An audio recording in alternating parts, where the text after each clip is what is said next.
Edgar is a fifth-generation descendant of the Sarawak Ong Clan, which started in 1846.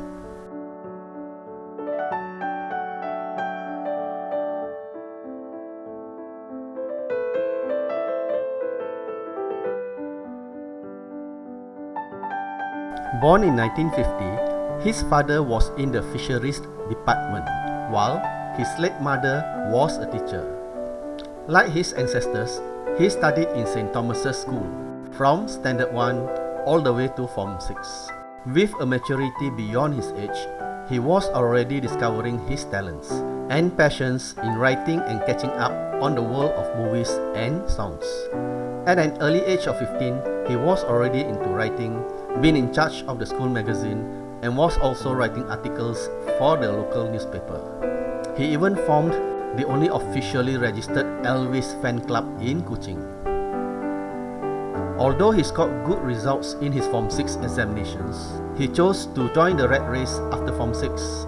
By his late 30s, he had already gained so much experience in companies like Mixkit, NBT Toyota, Toyota Malaysia, and Auto Bavaria, honing his skills in management and marketing and expanding his network of contacts and acquaintances, which proved to be so useful.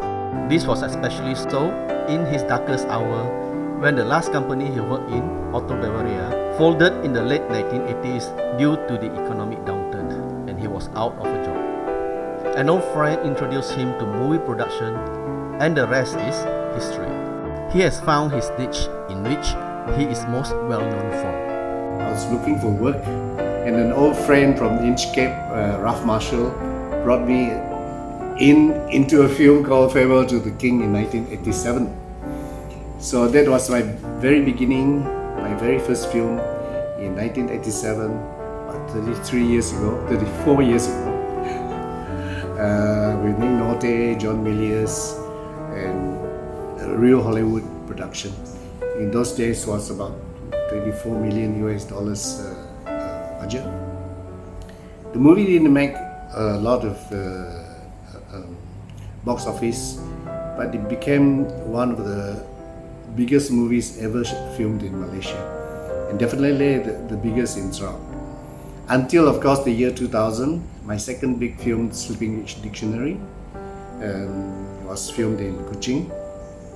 And I was also involved in a handful of others, including The Intended for IFC and Sacred Planet for Walt Disney Imax, and a few others, and over the years I've also done lots of documentaries for BBC, Discovery, Nat Geo, Animal Planet, ABC, Travel Channel, and this I've shot in Sarawak and Sabah.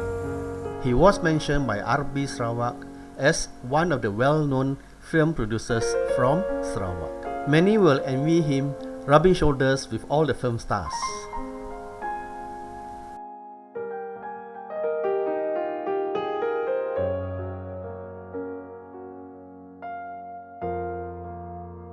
Let's listen to some of his interesting experiences in movie production. But there was a small film called The Intended, which was shot actually in Siburan, which is 17 miles from Kuching, and we had a location which was supposed to be Belgium Congo in the 1930s. The location was in a durian farm in the 17th mile, deep inside the jungle, on the hilly durian farm during heavy durian season. And you could see that we had problems with the cast and the crew and location because the durians are falling all over around us when we were doing our shoot. That was about 2.5, 3 months in the year 2001.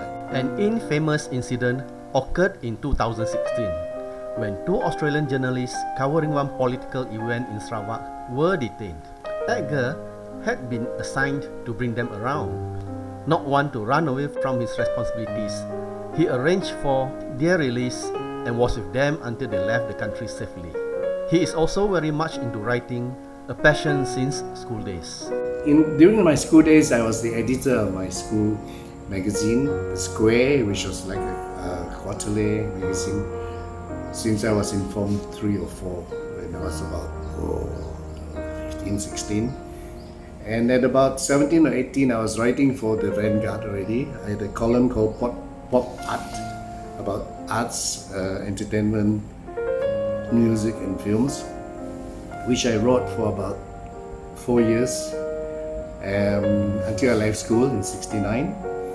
And of course, once I went into my own business career, I stopped writing for a while, although my interest was always there. I did some editing for friends who wanted the stories edited or the books edited. And I started writing again only recently, 10-15 years back, when I contributed op-art articles, opinion pieces to magazines and to friends' publications. And then the Borneo Post invited me to write for them about 3 years ago. So now I do a weekly column called Just Another Point of View every Saturday, which is I've just written my 155th article. So there's been 3 years, and I'm enjoying it because they allow me to write about any topic or subject under the sun without any censorship. So I could write about politics, entertainment, my personal life, my